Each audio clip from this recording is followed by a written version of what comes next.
చాలా రోజులకు గుర్తొచ్చినట్టున్నాం. మేము అప్పుడప్పుడైనా చేస్తాం, మీరు అస్సలు చేయరు కదా, బిజీ పర్సన్. అలా ఏం లేదే, హైదరాబాద్కి షిఫ్ట్ అయ్యా కదా, కొత్త ఆఫీస్ కొత్త ఫ్లాట్, అలా బిజీ బిజీ.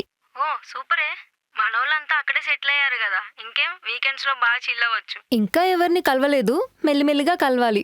రామ్నొక్కడిని కలిసా. ఓ మీ టచ్ లోనే ఉన్నారా కాలేజ్ అయిపోయిన తర్వాత నుంచి? లేదే, ఒక్కటే ఆఫీస్ కదా, అలా కలిసాం. అదే కదా, ఎవరిని కలవడు, నిన్నెలా కలిసాడా అని అనుకున్నా. చాలా పెద్ద మొహమాటస్తుడు. అలా ఏం లేదు, ఒక్కసారి క్లోజ్ అయితే అలా ఏం మొహమాటం ఉండదు. కనీసం పెళ్లికి కూడా పిలవలేదు. నువ్వే రామ్ గురించి మాట్లాడుతున్నావు? మన క్లాస్ లో ఇంకా ఎంతమంది రాములు ఉన్నారే? రామ్కి పెళ్ళైందా? పెళ్ళయి కూడా 6 months అవుతుంది. అవునా? సరే సరే, నేను మళ్ళీ కాల్ చేస్తాను. సరేనే, బాయ్.